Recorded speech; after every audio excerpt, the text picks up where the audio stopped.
Faridh. Oh, I hope it's the Faridh that we know. It's not. Right. Trust me, it's not. Yeah, right. Faridh, how you doing? Hey, hello guys. Okay, finally, I'm here. Love the impressions, guys. What's up, Faridh? How you doing, Faridh? I'm doing good. How are you guys? Yeah, very good. All right, that's nice. So, I'm not very familiar with the Islamic dilemma argument. Like, I know bits and parts of it. Like, the basic premise is that Quran affirms the Bible, and if the Bible is true, that means the Quran is false because it contradicts the Bible, and if the Bible is false, that means the Quran is false for confirming the Bible. But can I have like the verses you guys are talking about? Like, like mainly just like the main verses you guys use, so I can. Yeah. So you just want us to list a bunch for you, and you can jot them down and look at them, or yeah, that's okay. Basically, that's what I'm trying to do. Yeah. So chapter 3, verses 3 to 4. Surah 3, verses 3 to 4. That talks about the inspiration of the Torah and the Gospel, Allah sending it down, revealing it, so on. Then you have 7:157, Surah 7, verse 157. That talks about Jews and Christians reading the Torah and the Gospel that are written down with them. Surah 5, verses 43 to 48. Very important passage. Verse 43. Yeah, I've seen 43. Yeah, I've seen 43 that's to 48. the Jews. Then 47. Then you've got the Christians. And then 48. And then it's the Quran affirming the previous scriptures. So you have those also verses 66 and 68 of Surah 5. So Surah 5, verses 66 and 68. 1094, Surah 10, verse 94 is one Avery likes to bring up about Allah telling Muhammad that, hey, if you have doubts, go to the people of the book. Make sure your revelations line up with theirs. So that's Surah 10. They're reading it. So yeah. So that's 1094. And then in Surah 2 is just basically stacked with passages. But yeah, I understand. Like 79, 85, I think 81, 41, things like that. Yeah, 40 to 44 is good passage. And you mentioned the others. 85, 91, 97, 101, bunch of good passages there. But you get this overall pattern that emerges, that what the Quran is saying is not, hey, Jews and Christians, your scriptures have been corrupted, therefore go to the Quran. It's that Allah has revealed different books to different groups, and what you're responsible for is following the revelation that was given to your group. But it's just like, it's taken for granted that these revelations all match up somehow. But eventually people looked at the revelations and, hey, these don't match up. And so that's when people started having to say, oh, your scriptures have been corrupted, when that's not what the Quran says. But basically they realized that these books don't line up with the Quran, and therefore they had to throw them out. Problem is, the Quran didn't say they're corrupted. The Quran affirmed their inspiration, the preservation of authority of scriptures that contradict the Quran. And so that's the basis for the Islamic dilemma. Okay. And by the way, just for your notes, if you can just add as well, 18 verse 27. All right. And then 6, 114 and 115. Thank you. Yep.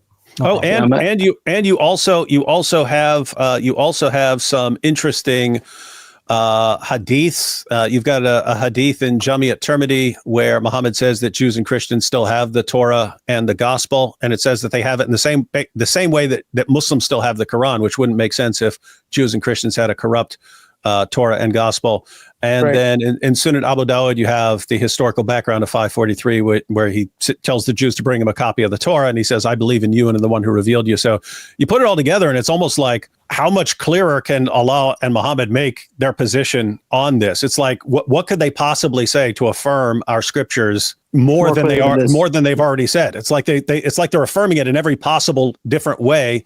It's like they're responding to Muslim objections ahead of time. It's like Muslims say, oh, it's just affirming the original Torah and Gospel. No, that's why he repeatedly says affirming what you still have. So it's like the Quran contains responses to all the claims Muslims make about corruption. So it's just interesting. Right. Okay. So is that all, or should I write more notes? That'll give you the main idea. Again, there are hundreds. Yeah. So could you guys, like, I don't know, teach me about the Islamic dilemma, or like, I don't know, give me more details, or like anything else, like, I don't know, maybe explain some of the verses. Like, I know that I think Dosi speaks Arabic very well. Yeah. So, you want to go through a verse and we go through it together? Maybe. Yeah. I think that sounds good. Yeah, maybe like one or two. Why don't you pick one from the list, and we'll bring it up and share the commentaries and stuff. All right. So maybe 3 to 4. chapter 3, verses 3 to 4. Perfect. Let me find it first. Okay, and then I'm gonna ask Joy to put it on the screen. No, 3 to 4. Yeah. Okay. Okay, we got it. Okay. All right. Let me let's just put it on the screen. I here. don't have it on right now, so is it okay if you guys just read it for me? Yeah, we'll put it on the screen for you, and I'll go through the Thank Arabic with you. Yeah. Yeah, okay, thank you. No problem. Okay, you know Arabic? No, I don't speak Arabic. Okay, so we'll, Like, I know how to read, though, so it's you It's know. okay. Yeah. It's okay. We'll go through it with everyone then. Yeah. So Surah 3 verse 3 says, He has sent down upon you the book in truth, confirming what was before it. The actual Arabic is مُصَدِّقًا لِمَا بَيْنَ يَدَيْهِ. Right. So يَدَيْهِ means his hands. So he's confirming what is between his hands. Right, And then he says, and he revealed the Torah and the Gospel. وَأَنزَلَ التَّوْرَاةَ وَالْإِنْجِيلَ. right. I've read somewhere that he means, like, some sort of idiom. Like it doesn't literally mean... Yeah, it can mean like what's in your possession. Yeah, what's with you? With you. Yeah, like what? Not literally in your hands, but like you have it in your house or you have it with you somewhere. you have access to it or something. In other words, it would actually be an interesting parallel to all the Quran verses that say confirming what is with you, confirming what you have. It would be another way of saying that, confirming what's in your, like, between your hands or in your presence or something like that.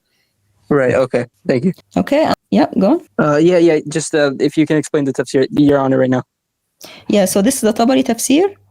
It's talking about meaning that with truthfulness regarding that in which the people of the Torah and the Gospel differed. Okay. Right. Regarding, and he mentions the people actually, meaning the people of Najran, the Christians of Najran. Right. Okay.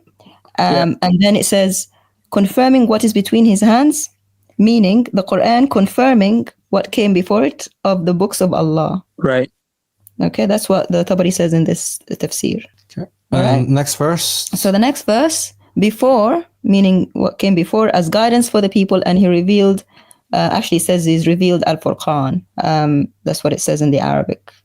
And Right. Al-Furqan is a book any book from Allah. That's what Ibn Abbas says. Okay. Okay, and here he says the same thing again. He revealed the decisive judgment between truth and falsehood, in that which the factions and the people of religions differed regarding the matter of Isa, Jesus, and others. Right. And then he says what Furqan means, which making distinction between truth and falsehood. But that, like we said, Ibn Abbas said that book can be any book from Allah. Yeah. All right. So maybe, could it be that the context mainly like points towards that the Furqan at this time is the Quran and it's not the Torah and the Injil? Maybe in this time in the context? It could be, but we know that it could be any other book. And the point of the Furqan is not to judge between the books of Allah, but it's just to be, like it says here, just between falsehood and truth in general. So you have a lot of people talking about Jesus, for example, like regarding the matter of Jesus, and it's saying this is going to let you know like what's true and false.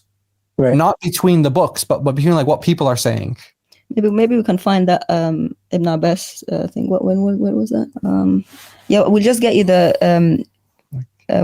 what Ibn Abbas said about. It's 253. Yeah, about Al-Furqan, the word. We're just gonna have to scroll up a little bit. This document is not easily searchable, not yet, but it's in 2 verse 53. And we're getting closer. Okay. Right here. So yeah, Ibn Abbas said. So قال Ibn Abbas said, Al-Furqan, the word, okay, the criterion is the comprehensive name for the Torah, the Gospel, the Psalms, and Al-Furqan like here, itself. like itself, meaning the Quran. Right.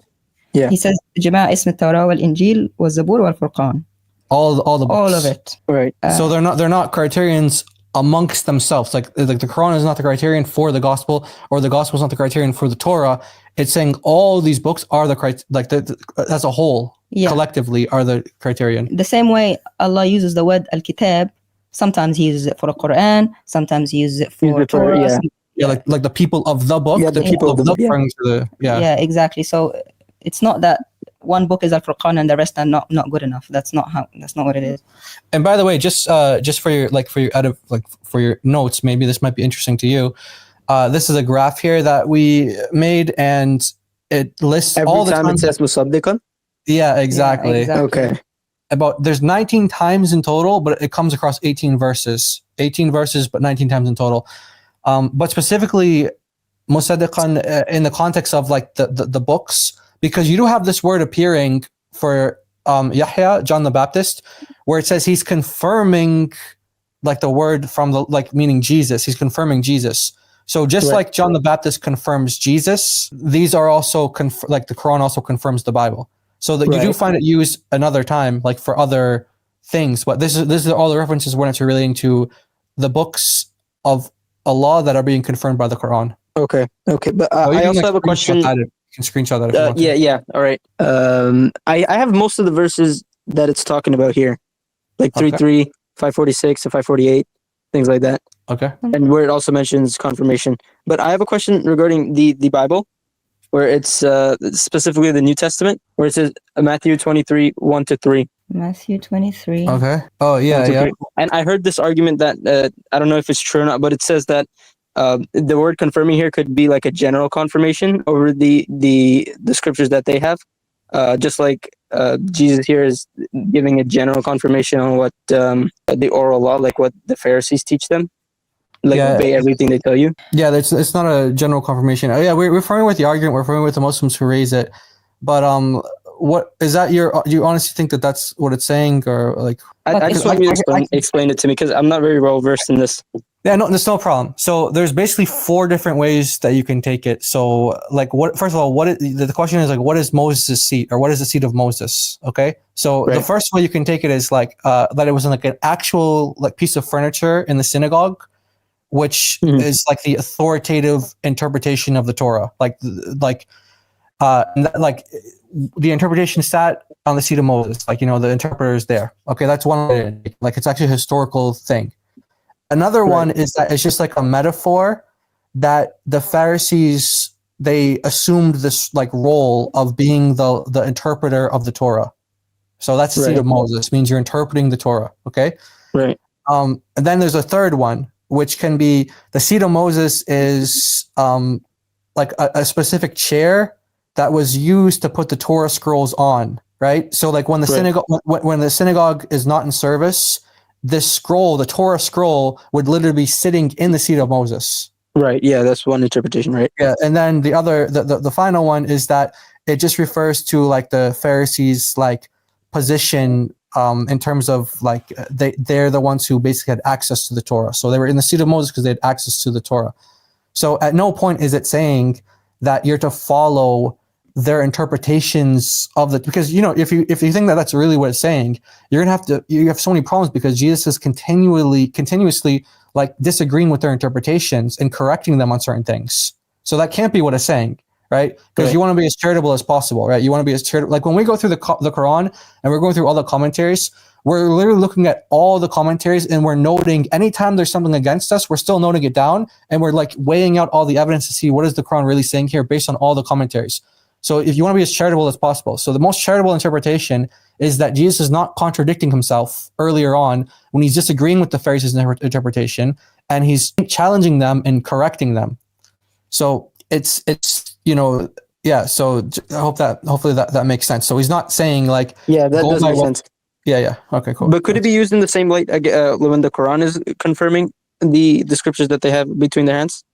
You have to, if you're going to say that it means something opposite to I would have to look at the tafsir, and the interpretations. Not just the tafsir, but even the tafsir is on our side in this. Tafsir is really obvious that what they had at the time, the Torah and the Gospel, whatever they had at the time, Quran is musaddiq, sidq comes from like, I confirm it, I believe it, right? So if you're going to come out with a different conclusion that it's corrupted or something else, you're very dangerous because it's going against the obvious meaning. You need like very good evidence. You need another verse or some other passage that says, but they got this bit wrong. And in the whole Quran, I've read it many times, many times. Nowhere does it say some of their books are good and the rest are corrupt. Yeah. Never. Not even in the tafsirs where it actually says like, they came to Muhammad with this problem, like the Jews in Surah 5 verses 43 to 47. The Jews came with this problem. And it says, do they not judge by their own Torah? Yeah. It says, go judge by the Torah. Why are they coming to you? Yeah. Now, you have to say that this means that the whole Torah is good because it didn't say go to that part and not the other part of the Torah. So you have to have very good evidence that's opposite to what the verse is actually saying. Otherwise, you're going against Allah. And so, so back to like Matthew 23, though, if you like just keep reading and, Jesus is saying like, they're telling you to call them rabbi. So if the interpretation is, okay, whatever the Pharisees say, well, Jesus is saying you have to follow exactly what they say. But then he literally goes on the very next sentence and says, they say Rabbi, Rabbi, and he's saying, don't do that. Don't be calling Rabbi, Rabbi, because you only have one master. You have one, and that's me, the Christ, the Messiah. So, like I said, you have to give the most charitable interpretation, and he's unless you want to say that he's contradicting himself in the very next sentence, right? Because he's literally challenging what they say, right? So, Right. so it's like whatever they're interpreting of the Torah, that's the correct interpretation. Go by that, but don't do what they do. Do what they're saying about the Torah, but don't do what they do. And all of this Right. stuff that, like about the Talmud and the Mishnah, and these come much, much later. So if you have the Muslims telling you, oh, Jesus is, verifying everything that the Pharisees and the scribes did, and they're pointing you to like the Talmud, the Mishnah or the Talmud or whatever, and they're saying, oh, look what they said here. Well, that's much, much later, and we don't have. The evidence is not strong that everything that these things said, it goes back to the first century. Some of the things, yeah, you can say some of them went back to the first century, not everything that they said. So you can't judge on a book that's like, 300 years later or 600 years later and say, oh, that's what the Pharisees were saying in the first century, right? So yeah, the Muslims who are telling you this, they'd be hard pressed to give you documentation in the first century for what exactly were the Pharisees saying. And if what they're saying is correct, follow what the Pharisees say, but don't do what they do. Well, what exactly were the Pharisees saying? The Muslims are going to tell you. Yeah. They're going to tell you like, oh, go look at the Talmud. That comes much, much later. How do you know that's what they were saying in the first century? So there's a lot of leaps you have to take. And like I said, the most charitable interpretation, and like literally the next verse, he says, they say this, but don't say what they say. Don't do that either. So it just seems to, the most, and like the one that makes the most sense is when it comes to interpreting the Torah, the correct interpretation that they give, follow that, but don't do the things that they do. Right? Yeah. So there's not a parallel here to the Islamic dilemma. I said, we're familiar with these arguments. Like we've heard it from the Muslims, and it's like they're trying to get out of it, but it's also kind of like a whataboutism as well. So even if that's a true dilemma, let's just say if it is for the Christians, it doesn't help the Muslims escape from their dilemma, right? And you can see how desperate you see how desperate it is. They're going to a place where Jesus calls out the Pharisees for their hypocrisy. He's saying, do what they say, which is from the Torah, but not what they do, because they're hypocrites. They go against what they preach in what they do. Right. I don't see how that helps the Islam-Muslim dilemma, where it's actually Allah versus Muslims. Yeah, it's actually Allah saying, go to the Torah, go to the gospel. It believes what I'm telling you, and then you guys say it's corrupt. That's like the whole opposite of what your Allah is saying. Right. Makes sense? Yeah, it does. Your explanations are very good. Thank you. Okay, great. All right, yeah, sure. All right. I think I'm just gonna have to go now. Okay. Well, hey, it's on my own research. Yeah. Good talking to you. It's really good talking to you. Thank you. It was good talking to you guys too. All right. Hey, Dilemma, do you remember me? No, I don't, man. What we talking about? Same topic. Same topic? Same topic. Oh. 2 weeks ago on a Wednesday. Monday. Sorry, Monday. Man, you got a good memory, bro. I would have to get it. No, it's because you deal with like dozens of people, so yeah, I understand why. Anyway, it's all good though. Yeah, I hope I talk to you later soon too. Yeah. Come anytime, man. I probably said that to you last time. Huh? Come anytime. You did. Yeah, because we had a good conversation. Yep. Yeah, all right. It's starting to ring a bell now. Yep. Have a good day, everybody. All right, take care, bro. God bless you, man. Hey, Avery, you gotta learn that line from the Street Fighter movie, man. When she comes and she gives this speech about how he like killed her family and destroyed her village all these years ago. And she gives this awesome speech that she'd been preparing since she was a child. And he says, I don't remember any of this. I understand it. The day that Bison graced you with his presence was the most important day of your life. But for me, it was Tuesday. You got to learn that when people say, do you remember me?